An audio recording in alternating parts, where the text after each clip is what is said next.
ห็นผู้นั้นแหละเงินพนันเนาะเคยบ่ได้เห็นซ้ำเลยจานเงินจานเคยบ่มีเงินนะสิให้ยังข่อยบ่มีเงินบ่ฮะป้าสิดีนี่มาอันเทนอกไปหาหน่อไม้ฮักกะไปหาหน่อไม้หาหน่อไม้เพิ่นได้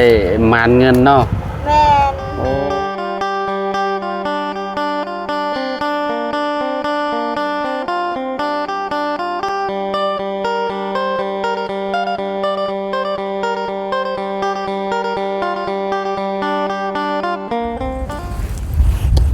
กราบสบายดีสวัสดีพ่อแม่พี่น้อง FC เบิดสุขุสุคนเนาะบ่ว่าสิอยู่ใน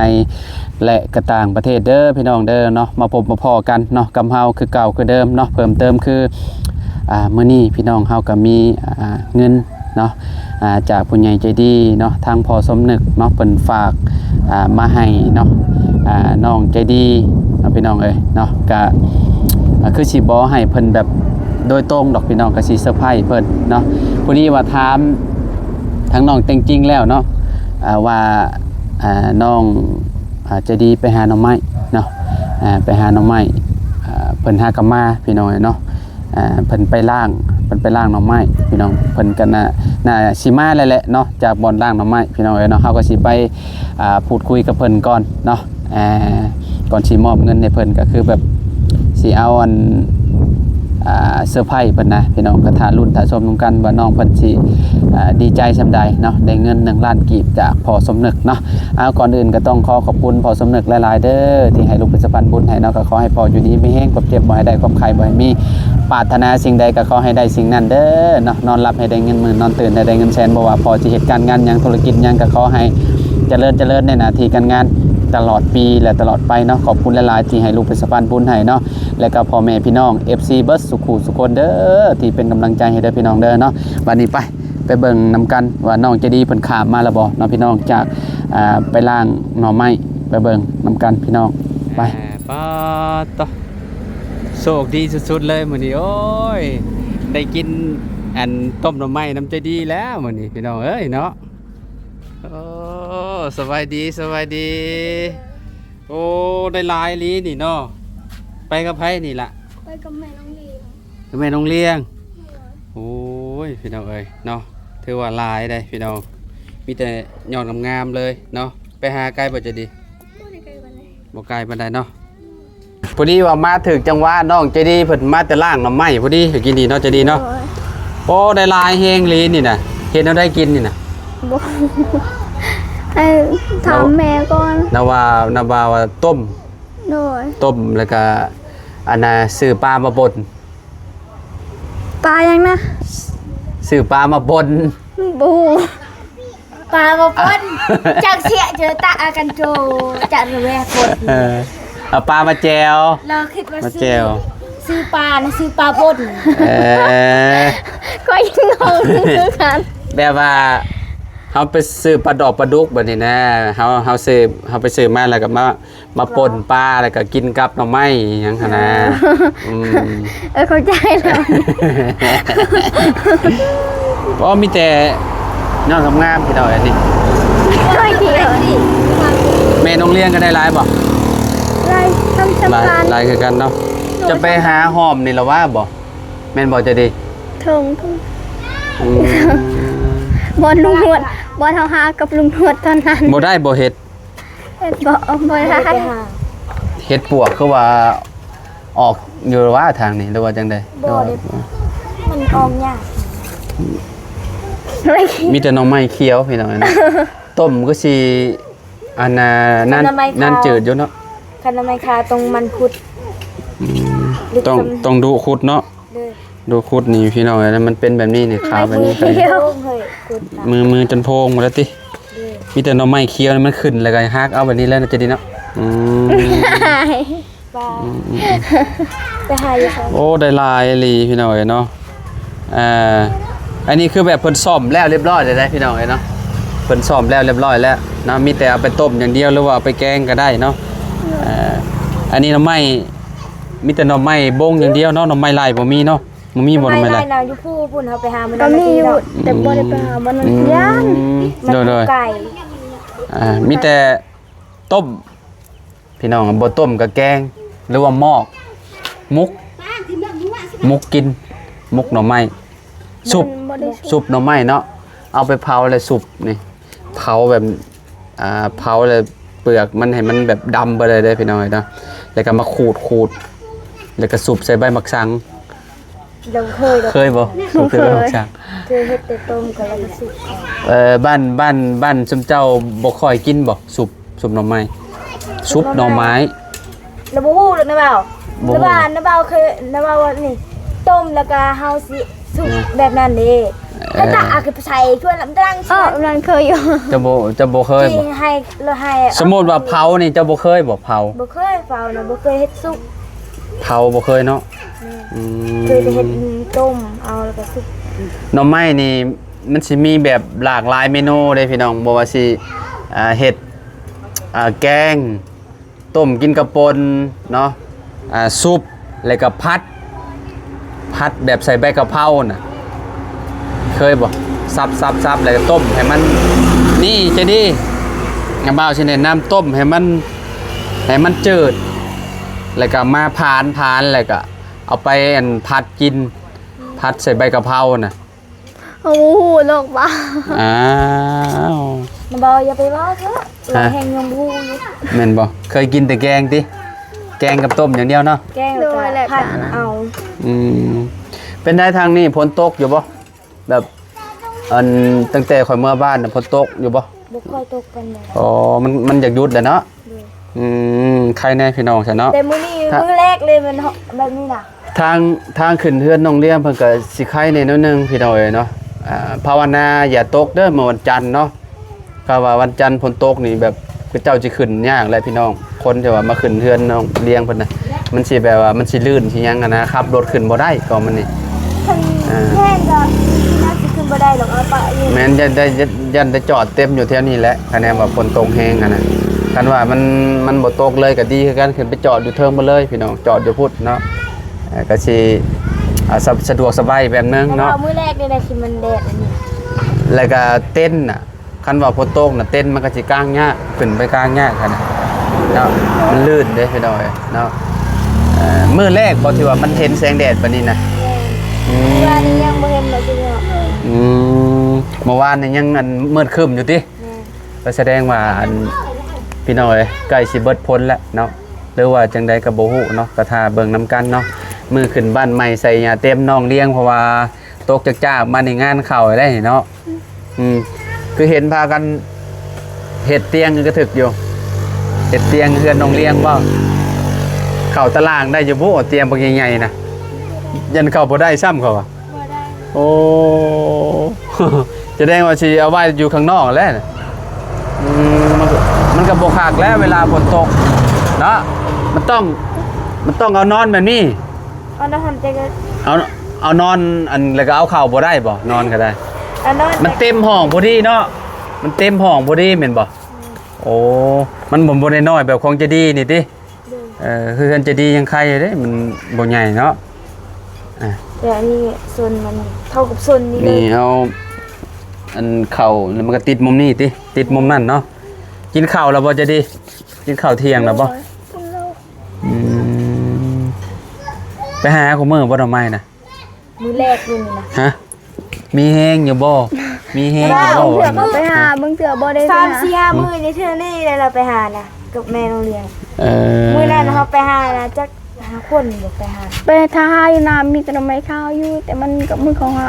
ทำไมเกี่ยวดิ เรานี่บ่ได้เคยหาเพราะว่ามี ตอนเช้านี่กับแม่ปลากายก็ไปหามึง เพราะน้ำไม้เคี้ยวนี่แบบกินมันอยากคมได้พี่น้องมันต้มมันบ่อยากจืดไว้ก็มัน น้ำไม้ไล่น้ำมันสีเขียวสำแดงมันจะแซ่บขึ้น แม่น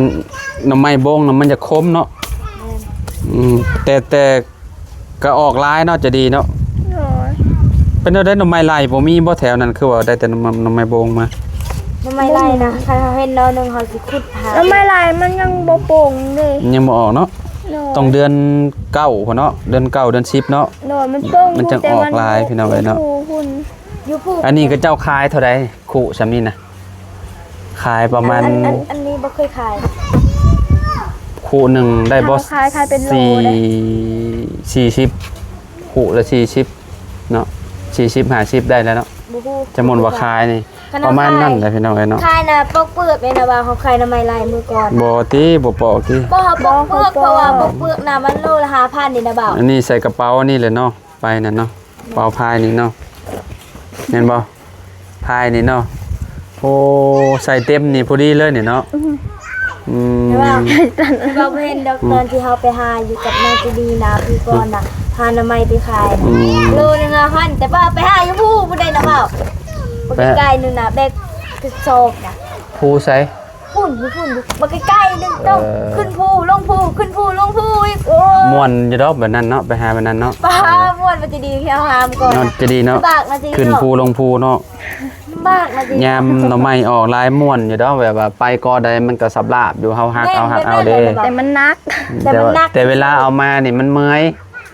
เฮาต้องมีรถไป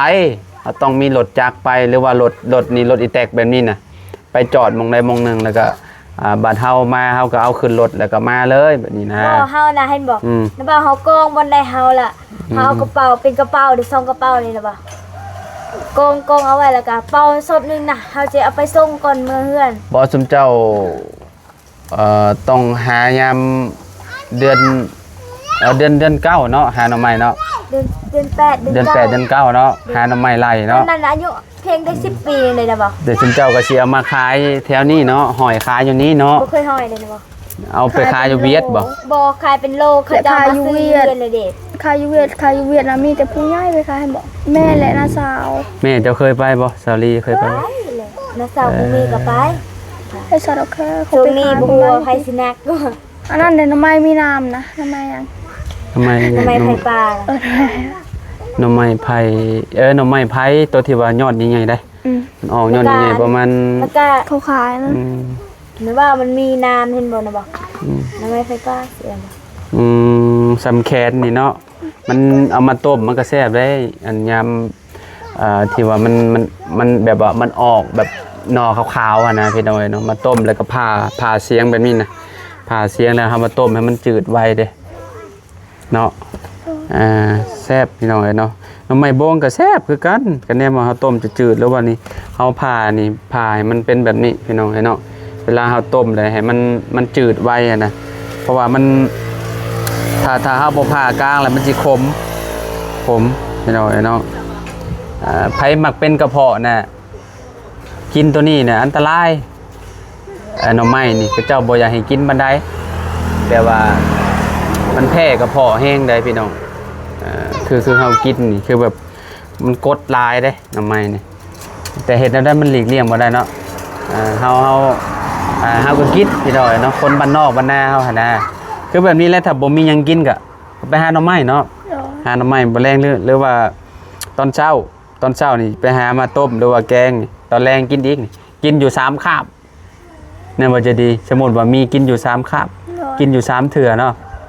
มือ3เทื่อ มื้อนึง3เทื่อหน่อไม้โอ้พี่น้องเอ้ยเนาะ มือนึง10เทื่อกินน่ะ แต่ก็ แล้วเสร็จบอกถ้าเขาไปหาหน่อไม้มีแต่หน่อไม้ขาวๆบางคนไปหาคือมีแต่หน่อไม้เขียว อ้าวของเจ้าเลือกเอาตัวเขียวฮะ ไม่เลยไปหาค่อยหาเหล้าน้อยค่ะอยู่ว่าเขียวอีกแล้วไปหาแม่ค่อยกับแม่น้องเลี้ยง มันก็มีอยู่เด้นี่มันก็ขาวอยู่นี่ มีแต่หน่อไม้ เขาพุดน่ะอยู่ที่เพียงวี่เลยนะว่า มีแต่ยอดเขียวๆเนาะของจะดีไปหานะพี่น้อยเนาะมีแต่เขียวๆพุ่น กันมีแต่หน่อไม้เขียว พ่อแม่น้องเลี้ยงก็เขียวคือกันเหรอวะ คือกัน โอ้หน่อไม้มัน คันเราไปหาหน่อไม้ไล่อยู่ภูนะมีแต่นกขาวๆคันเราไปหาอยู่ภูมีแต่หน่อไม้ไล่บ่มีหน่อไม้อันนี้นะบงนี่นะ มันไปบ่อนมันมีหน่อไม้บงก็ได้หน่อไม้บงแล้วเนาะอ้าวสบายดีเด้อสลีเด้อโอ้เสียหญ้าบ่ป๊าดตอพี่น้อยเนาะดีแล้วให้มันสะอาดให้มันเป็นเนาะเห็นเพิ่นพากันเทหมองหันบ่กระเบาตูนพากันเอามือคีนมาขนใส่ก็ดีกันการเจือนลงหันเนาะแต่มันคะแนนบ่มีหมักฮีนมันก็สิเจือนลงคือว่าแล้วเวลาฝนตกมันสิน้ามันไหลลงใส่คาและพี่น้อยเนาะมีมือขีนใช้ก็ยังใครแต่มันกันไปอีกในระดับหนึ่งเนาะตอกอันนั้นกันเมียดเนาะอันสิเอาไปต้มตอนใดนี่จะดีคือบ่มีไฟให้แม่ต้มบ่ ว่าชิต้มนี่ลืม ให้แม่และต้มฮะยังบ่ได้ดังไฟ แรกแล้วไป ให้แม่ต้มแล้ว เอาไป มาพี่น้องเอ้ยเนาะน้องจะดีเพิ่นสิดังไฟต้มหน่อไม้ว่าซั่นสิต้มหน่อไม้เลยบ่นี่จะดีโอ้ปอเตี้ยแห้งเลยนี่เนาะเข้ามาแล้วบ่ระวังน่ะมันตำหัวเจ้าของเลยโอ้อันนี้ไม้ช่างนี่ไม้เบิ่งคือไม้ไม่มืดไม่ยังนี่เนาะคือสิมันบ่ลุกง่ายดังแบบใดนี่น่ะเอาอันนั้นบ่เอาอันนั้นบ่ใส่มาเอาไป มันยังอุ่นๆหนึ่งได้นี่น่ะไฟยังมีอยู่ใช่แต่ว่าไฟยังมีอยู่ค่ะเห็นบ่มันยังฮ้อนอยู่ยังฮ้อนอยู่ยังมีอยู่เดี๋ยวควรกลุ่มเอาอันนั้นตี้จะดีนะทุงนะตัวนี้เอาอันนั้นเลยโอ้โหไผ่ได้ดิปอโตคิดว่าไผ่บ่มีนี่โอ้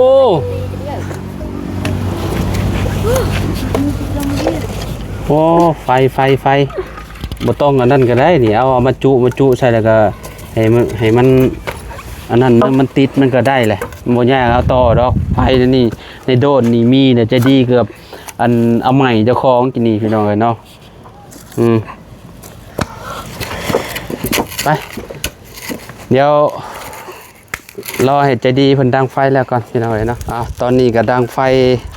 คือสิติดนั่นแหละพี่น้องเอ้ยเนาะป๊อดโธ่เฮ็ดกุมโอ้อยู่สิป๊อดโธ่ใจดีคนกลุ่มมาดิ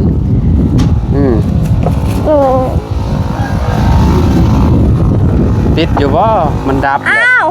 พระเจ้าผัดไปมอดอยู่หั่นไปให้มันนั่นเลยเด้มันติดอยู่เป่ารถมันควรกุมน่ะ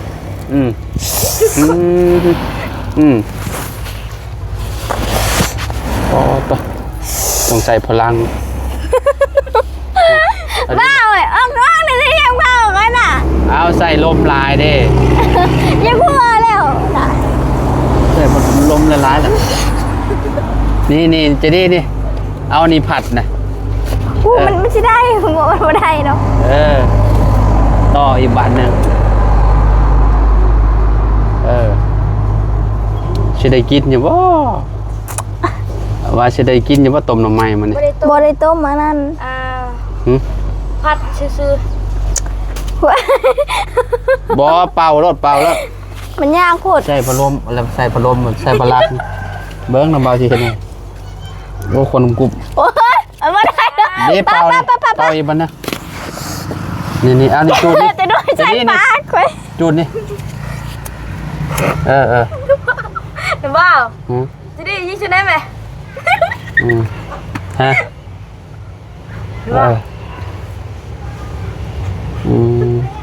เราทานทำอยู่ในนั้นเป่าบันนี่เป่ามันยังบ่ได้เด้มันลูกแล้วดีป้าจะดีนี่ทาน้ำสีดำอยู่ในหัวเนาะจะดีเนาะเรียบร้อยได้แล้วโอ้เก่งดังไฟติดเลยพอเลยเด็ดมาเลยโอ้ลูกขักปัญญาวะเลย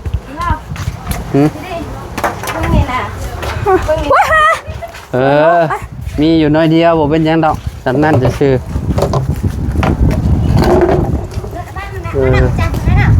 คนบ่ตกเลยบ่นั่นเนาะคนบ่ตกเลยก็บ่มีไม่ระบ่าวตกเด้อ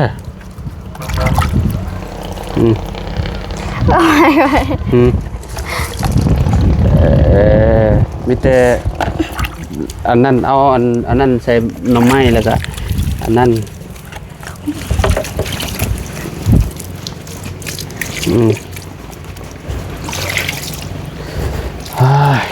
เนาะหม้อนี่ก็เต็มแล้วนี่เนาะโอ้ยพี่น้อง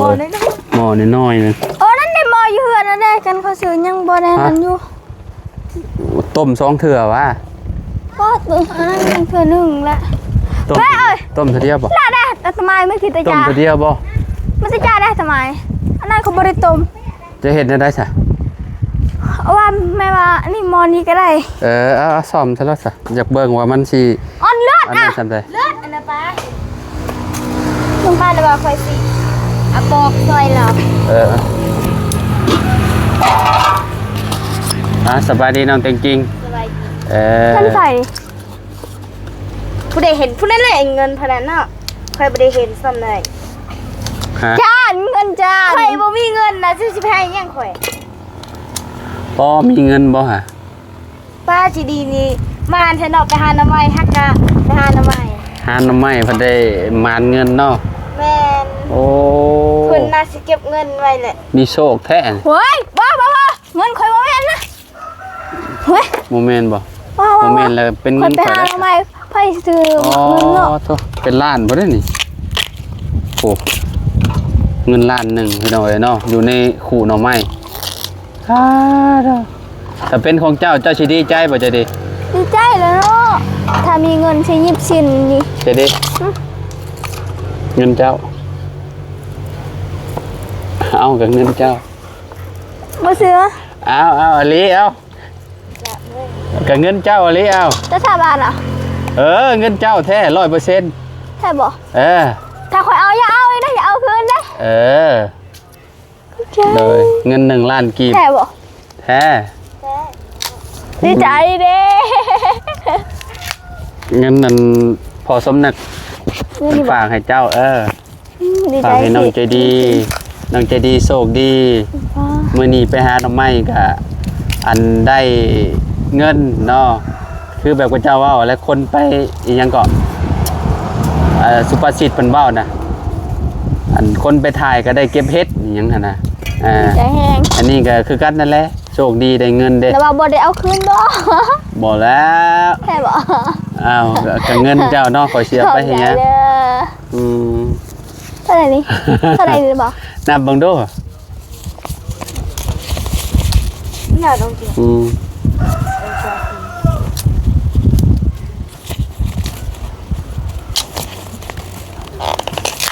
อะไร คือว่า ฮอดอยู่บ่ลาน นับดีๆเลย นับดีๆเด้อเนาะ อืม เสียไปก็บ่ฮู้ อื แล้ ม อืมบางทีมันติดกันก็มีเด้นับบ่ฮอดล้านนะบ่ฮอด10ใบนะอ่า 3 คือแบบนี้เนาะ เวลาข่อยยาเนี่ยเต็ม 1 ล้านกีบเนาะให้น้องใจดีผู้โชคดีเดี๋ยวถ้ารุ่นอีกเนาะพอสิไผสิโชคดีคนต่อไป ป้า คือจังเลย จริงๆมาพี่นั่นนึงเนาะให้มันจริงๆเป็นมือกล้องเห็นกันเนาะ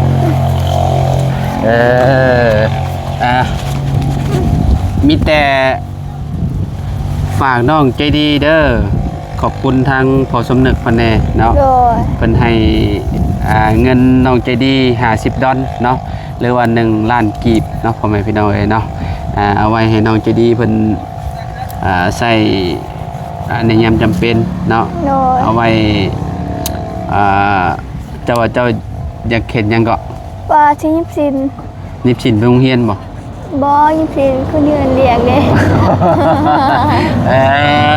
เหลือจากนิบสินกับเก็บเมียนเนาะ โดย โอเคก็มีแต่ฝากน้องใจดีขอบคุณพอสมนึกเพิ่นเด้อล่ะเด้ออวยพรอวยไส้เพิ่นเนาะ โดยขอบคุณผู้ใหญ่ใจดีที่มอบเงินมาให้ลูก และขอให้สุขภาพแข็งแรงความเจ็บอย่าได้ความไข้อย่ามีปรารถนาสิ่งใดก็ขอให้ได้สิ่งนั้นและขอให้อายุมันก่อนยืนมาใส่ไปใส่ก็ขอให้ปลอดภัยขอให้ครอบครัวพอมีแต่ความสุขความเจริญเด้อ สาธุเนาะเอากันในนามสะพานบุญก็ต้องขอบคุณเนาะ พอสมนึกละลายเด้อที่ให้ลูกเป็นสะพานบุญให้เนาะก็ขอให้พออยู่ดีมีแห้งความเจ็บบ่ให้ได้ความไข้บ่ให้มีปรารถนาสิ่งใดก็ขอให้ได้สิ่งนั้นเด้อเนาะนอนหลับให้ได้เงินหมื่นนอนตื่นให้ได้เงินแสนบ่ว่าพอจะเฮ็ดการงานหยังธุรกิจหยังก็ขอให้เจริญในหน้าที่การงานตลอดปีและตลอดไปเนาะขอบคุณละลายที่ให้ลูกเป็นสะพานบุญให้มื้อนี้ก็มอบเงินให้น้องใจดีเพิ่นเป็นที่เรียบร้อยแล้วแรกๆเพิ่นก็บ่เชื่อเนาะว่าเป็นเงินเพิ่นเนาะเอาดีใจน้องๆใจดีเด้อใจดีเด้อโอเคพี่น้องสำหรับคลิปนี้ครับกับใจดีกับขอโตเลยเด้อพี่น้องเด้อขอบคุณ FC เบิร์ดสุขุสุคนที่เป็นกำลังใจให้เด้อพี่น้องเด้อเนาะเอาพอกันใหม่สบายดี